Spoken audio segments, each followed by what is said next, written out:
Right then, welcome back to the channel. Stephen Howson. I am back from Germany. That was a long couple of days. Didn't get to see any games this time, but we had a good old time, so it was good. Now, the title of this video, for those watching live, is about Ugarte. However, I'm not talking about Ugarte because literally as I've been going live, it looks like there's been a little bit of breaking news going on in terms of United and Todibo. And I'm literally just going to read this out as it comes, and then I'll give you my opinion on it. How's that sound? So United have hired lawyers in a bid to force through the move for Todibo. Now, I like that.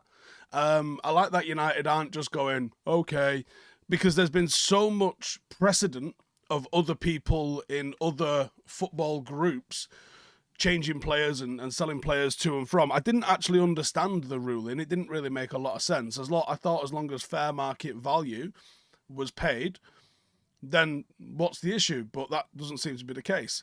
Anyway, so Sasha Tavalieri is reporting that United have not given up hope of signing Todibo, despite the legal difficulties around the deal.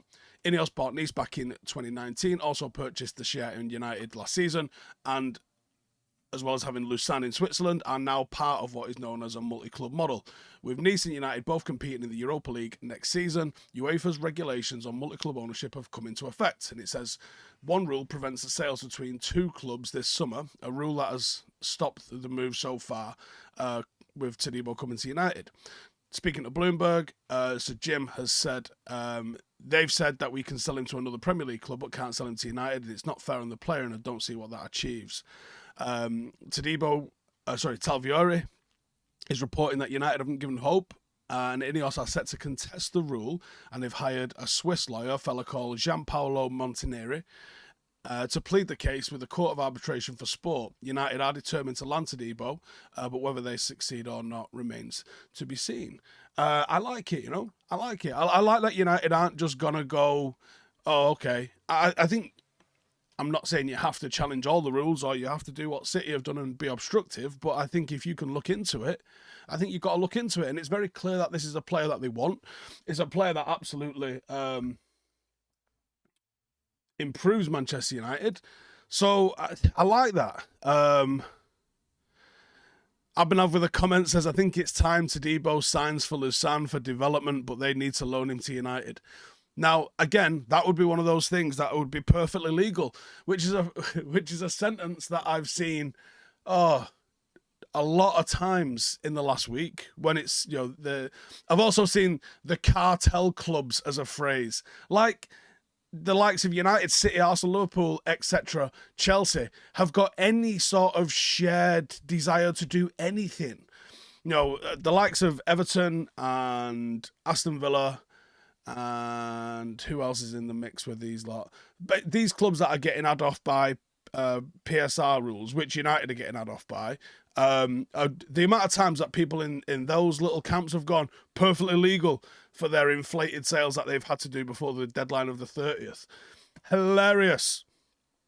So I agree, Abhinav. If it's, I think it's time for Todibo to maybe experience Switzerland for like 2 weeks and then come and experience Manchester for like the next 4 or 5 years. It's just all part of his development within the Ineos club group, I think it would be safe to say.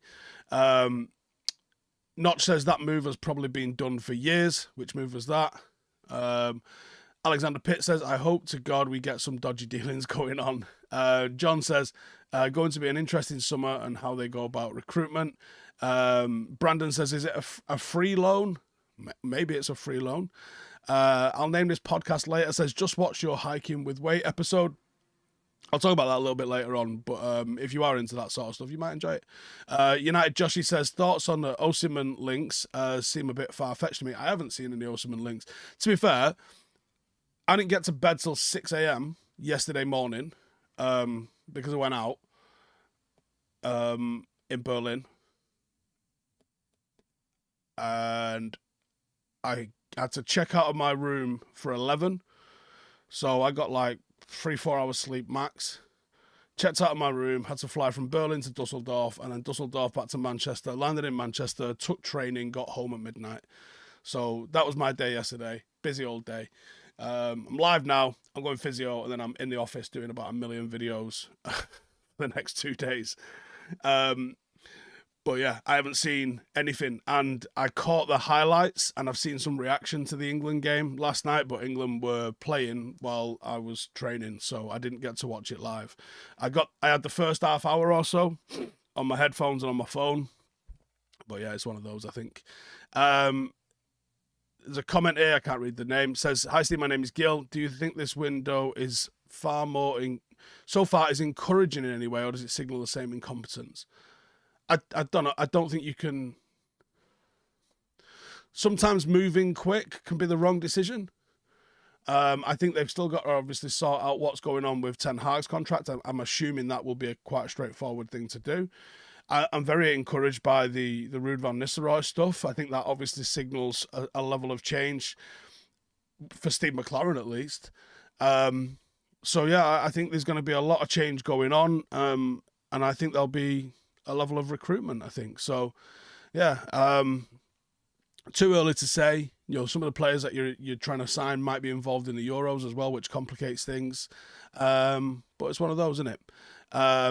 Dean says, Netherlands versus England, what's my thought? Should be a good game. I think. Let me talk about Ugarte first, and then I'll start on England. And like I said, I didn't catch the game live. I'm kind of glad I didn't, judging by all the reaction I've seen and the amount of text messages I got off mates being like, "Oh my god." Yeah. So where's the rest of my notes? Let me get these in. So Ugarte, there's been Ben Jacobs, Damesh Seth, Graham Bailey, have all been saying that. So I'm going to take this as gospel. United have put in an offer for Ugarte, and it was been dismissed as it wasn't close to the club's valuation. Damesh says United made an initial approach, but not a formal bid. Discussions are continuing internally.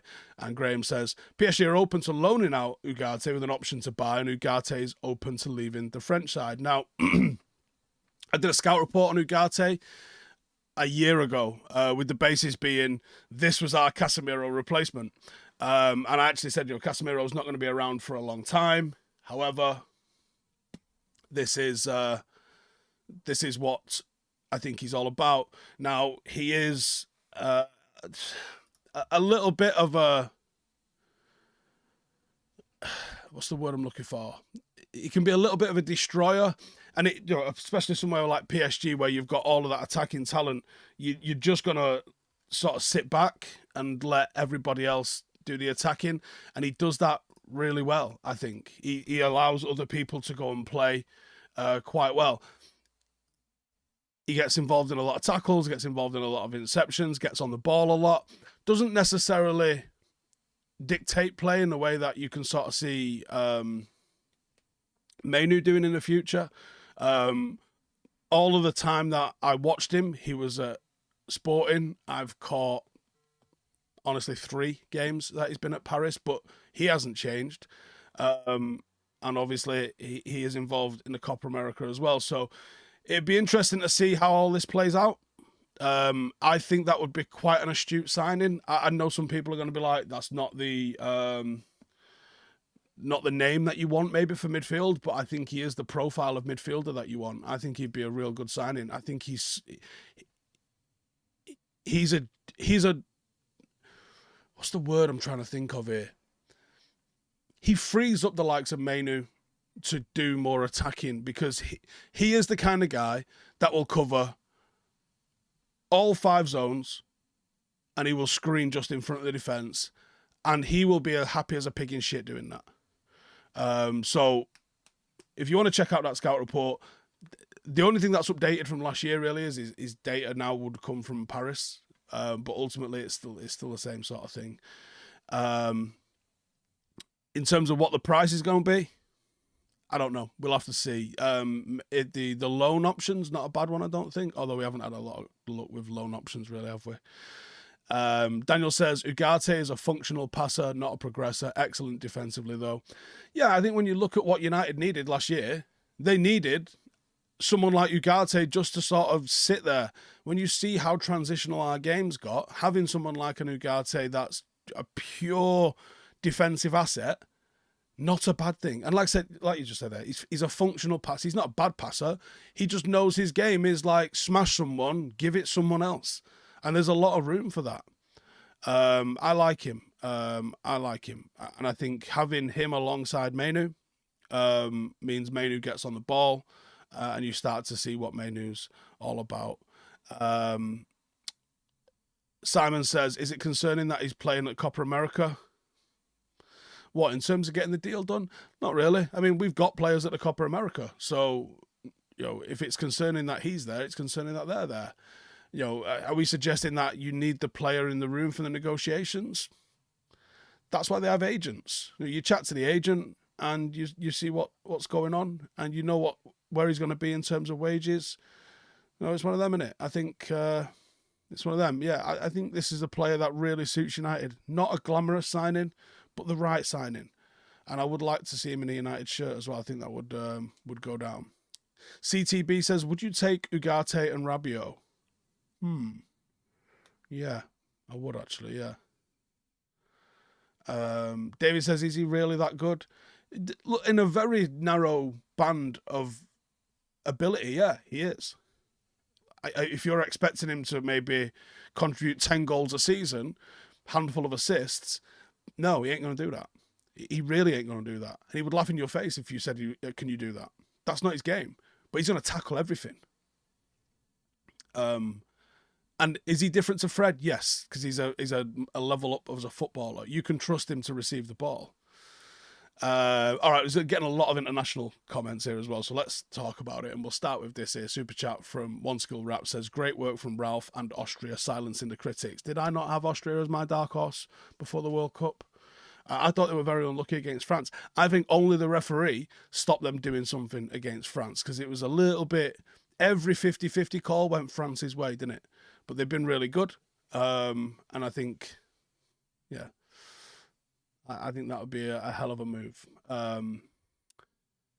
Bob says, Modesty, what's my opinion on the striker options we've been linked with? Not convinced with Xerxes, and I don't, why don't we have a try getting Lautaro Martinez in, proven goal scorer? I think Martinez would be the highest sort of ceiling player we've been linked with as a striker. I think everybody else is more of a functional backup rotation kind of option, whereas I agree with you. I think Martinez would be brilliant, but then you're going to have two 70-80 million pound strikers.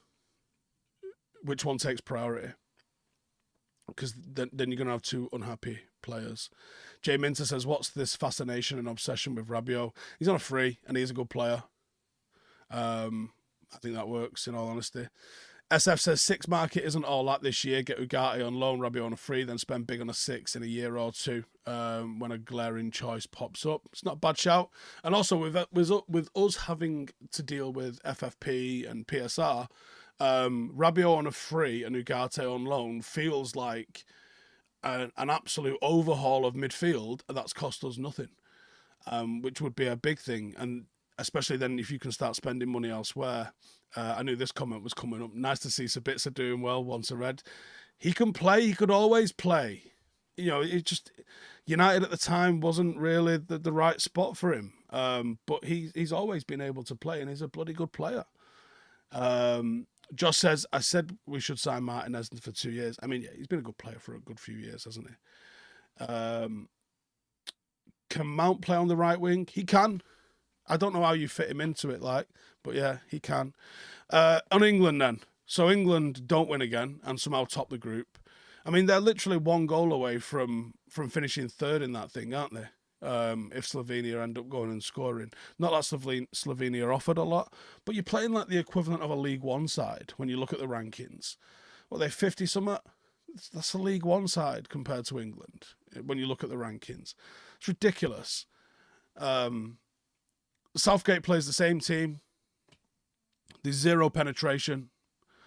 There's 0 thought to it.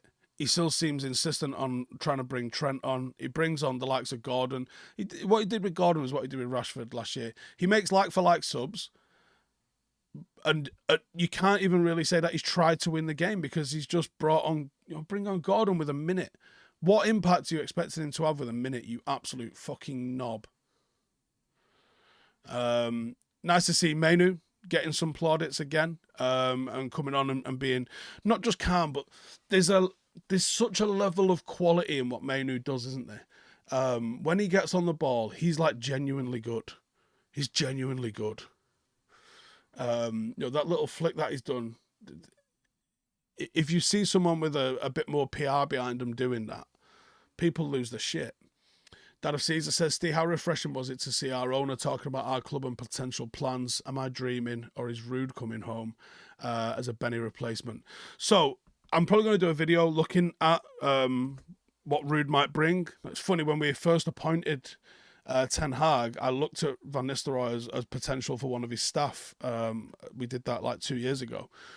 Maybe even a bit longer. Maybe it was when he was first appointed, which was earlier in the year, wasn't it? I don't think he'll come in to replace Benny McCarthy, because I think you don't go from being head coach to the striking coach. I think when Rude comes, if Rude comes and it feels like Rude's coming, I can't fucking wait for one. For two, I'm pretty sure he'll be coming as assistant, whether that means he's just appointed as assistant and we also have Steve McLaren as assistant. Because I know that we've had that sort of setup in the past where Rennie Mullenstein was the assistant, but Mike Phelan was the assistant. And Mike Phelan did more of an administrative assistant, temperature checker, reporting things to the manager, organising things, because there's a lot of things that need sorting out. Whereas Rennie was the one that was on the pitch, taking the lads through drills and that sort of stuff. I wonder, does McLaren move into that Mike Phelan sort of administrative role? Keeping everyone happy, being the sort of, like pseudo-psychologist almost, where you're the little person to bounce things off, or you're the one to go and speak to them when they're having a bad day, and then he's Rude the one that's actually putting out the cones and stuff. Van der Gaag is one that kind of does that role a little bit at the moment, but that I did see some reports that he might be getting the bullet. Steve says, imagine if Stam comes in as well. Yeah, I'm not sure I'm allowed to play with myself as much as I want to if Stam comes in as well. Oh my good God. Akash says, I don't see Rude coming back. He's going to Burnley. I would love it if he came back though. Andrew says, Steve, Mitchell van der Gaag is out of contract, so Rude could replace him. Yeah, so like I said, I've seen reports that he's on his bike potentially. And I think bringing in someone like Rude, obviously someone that's confident enough to deliver his own tactics, obviously having him on the pitch for a striking, like being an amazing striker doesn't necessarily mean you're an amazing striking coach. Sometimes the things that they do is not necessarily conscious. Obviously, I asked Rio on Monday, what's Rude like in terms of his training, and he said nasty. He said nasty and ruthless. So I think if he gets that sort of nasty and ruthless streak into Højlund in training, yeah, he might have a problem in a good way. Yink says, I'm worried it doesn't feel like Ten Hag has picked that himself. Who knows? Ryan says, this fan base, man, want less Galactico-style signings, but when linked to Ugarte, who would be a perfect astute signing, they say he's not the name we want. Yep, United fans wouldn't agree on what colour we're playing. Ruben says, indulge this fantasy for a minute. City get fucked and United land 21 before Arsenal. You walk into Vibe. How broken is Joel? Well, if they get fucked, won't they lose some titles to Arsenal as well? Yeah. Daniel Stone says, training sessions with Rude and Stam would be awesome. So with the amount of flying that I've been doing, I've just been downloading all sorts on my iPad to watch while I'm on the plane. And I watched the 99 one, all 3 parts again yesterday. Oh my God. Oh my God. And we played such good football, I'm almost tempted to resurrect the 4-4-2 just in homage of having it like that. We got a game on Saturday and I am playing a 4-4-2 diamond. It's a little bit different, but I am gonna throw it in the mix a little bit. Daniel says we're not winning the league again before Arsenal. Not necessarily. I don't know if you can say that for sure. You know, they might be on the up part of their cycle now and they could come back down from that. You have no idea. Like, I remember when Leeds sort of hit that streak and they came second once maybe and then just completely fell apart and then got relegated down to League One. Like, you don't know. You don't know. Sheldon says, food for thought. After the Ronaldo interview with Piers Morgan, the club started changing.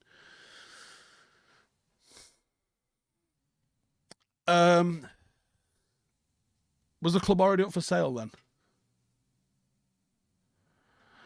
Chris says, who's my next choice after Elise chose Bayern, Neto, Williams, Bakayoko, other? Yeah, I like all of those. I do like Nico Williams. I really like Nico Williams. Like I said, I'm a big fan of what goes on in Bilbao anyway, but I do like Nico Williams. And I'm glad that he's shone the way he has. David says, we don't have York to our Cole. No, football's changed in that sense. Dwight York was a number 10. He had 20 assists that season. He did play high. Bruno plays quite high. Do I regret not grabbing Sabitzer? I'm pretty sure we said at the time, like, picking Sabitzer up is a no-brainer. Because it was a no-brainer.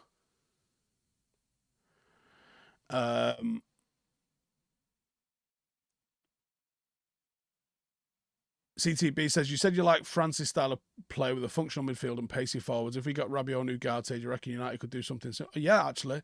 Yeah, because of the pace of the likes of Garnacho, Højlund, Rashford, United absolutely could play that. Diallo's not quite the same. He is more of a link player than he is just an out-and-out pace merchant. But yeah. Ed says Leeds finished fourth in 3 straight seasons. Did they not hit a second? Did I imagine them coming second? Yeah. Yeah, and then completely fell off. They completely fell off.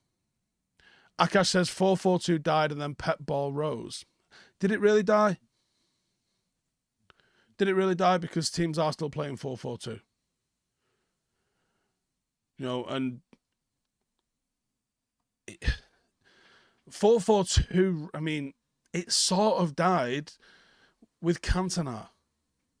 United played 4-4-2, but Cantona was coming and getting the ball off the defence. Like, if you didn't know, and you just watched United 92 to 97, you would be like, oh, United are playing 4-2-3-1, especially away from home. Especially when it was Keane and Butt that were played in midfield, or when it was Keane and Ince that were played in midfield. That's 2 number 6s. That's 2 deep-lying anchors. And then with wingers, well, yeah, okay, so they track into midfield. Okay, that's fine. But realistically, it's a 4-2-3-1, right? United played 4-2-3-1, if you want to get into it, with Cantona. And they kind of played a 4-2-3-1 with Cole and York. Now, most people will go, no, it was 4-4-2. It was, right? But it was 4-2-3-1, really, as well, at the same time. Like, it just was. So, did 4-4-2 die, or did it evolve? And 4-3-3 is not a Pep invention. You know, and there's a lot of people that still, I mean, even Atletico play a 4-4-2, but then, you know, that's a 4-2-3-1, really. You know, they do play more midfielders than wingers. But, you know, when at his best, Griezmann was always a 10.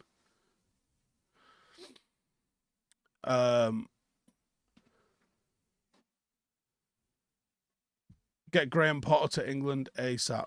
Nagelsmann effect. I don't think you can put him and Nagelsmann in the same bracket, to be honest with you. What are you doing? Dog's making himself a bed out of a sleeping bag here. Jamie says, ever heard the story about the Forest player who played for Olympiacos and had his contract terminated by the owner and then signed for Forest, as apparently he was told he couldn't sign him? Huh? No. Josh says, do I think McTominay is still here if we grab Sabitzer? Probably not. Hussein said the 4-4-2 would work with Højlund and Rashford up top with Ahmad and Mount as wide midfielders. Yeah, I mean, a lot of... Here's the thing, right? This is where football has changed. You don't see... And maybe the bar is so high here.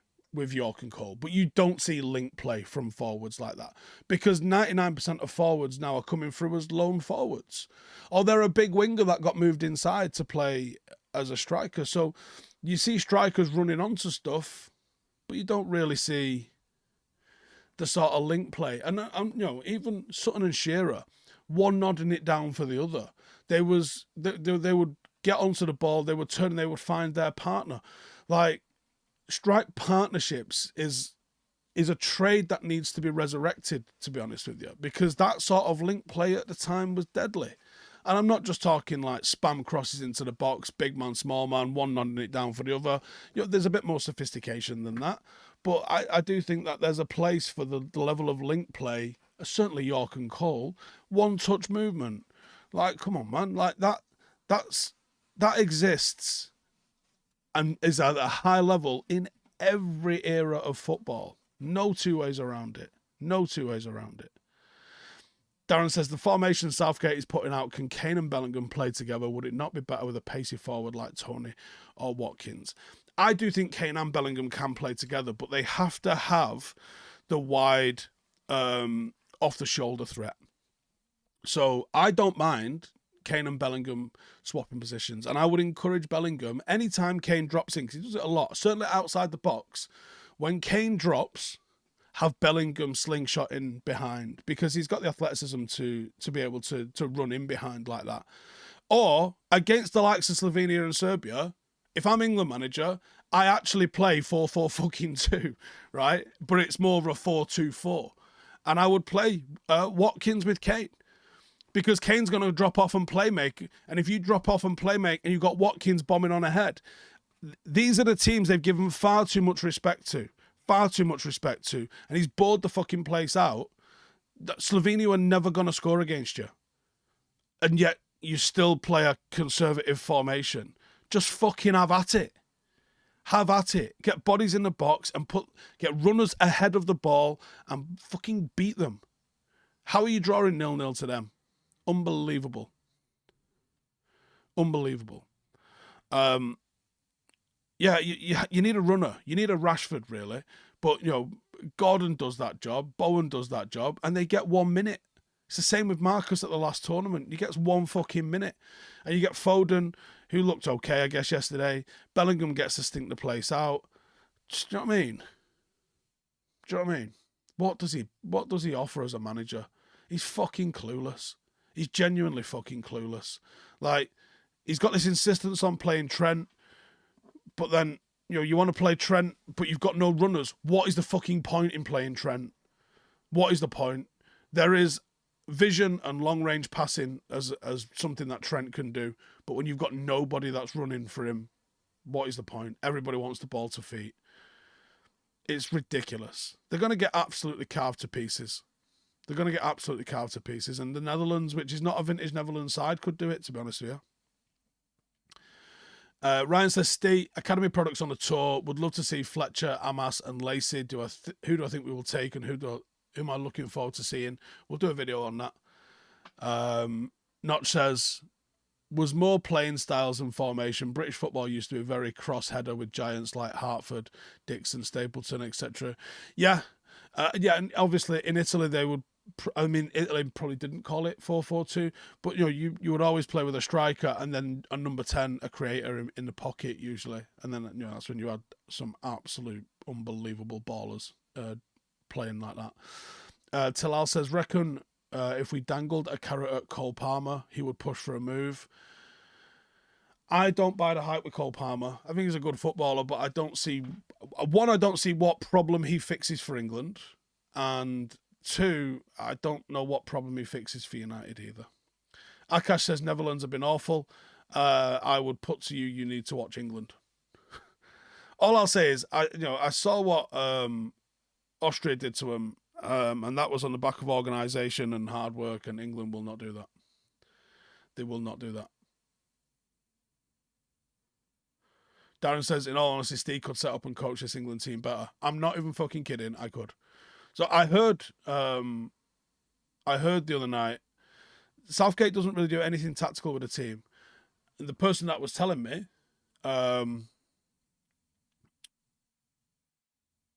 well, he's one of England's greatest ever strikers, actually.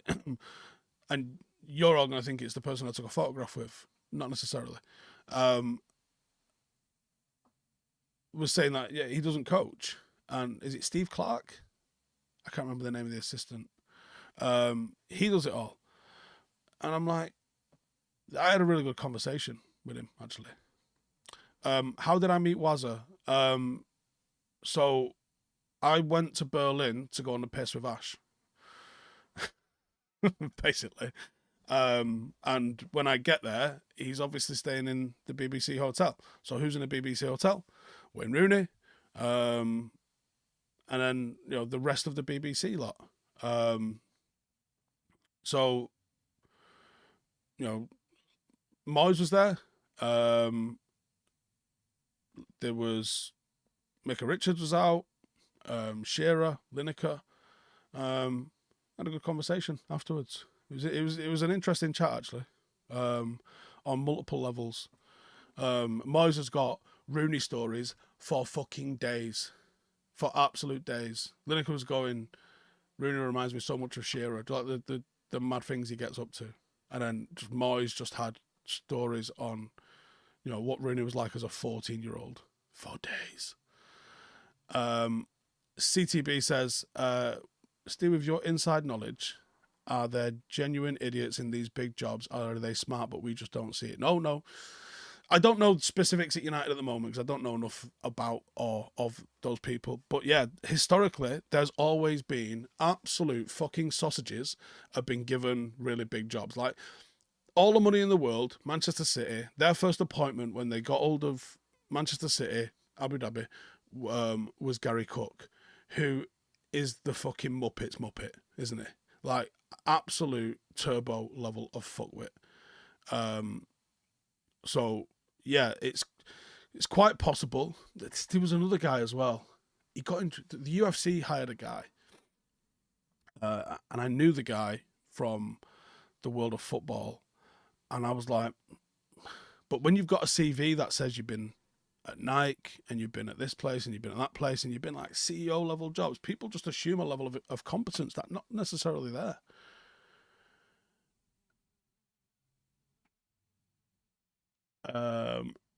Josh says, so spot on, saying pundits need to be able to talk like they're not on a YouTube video.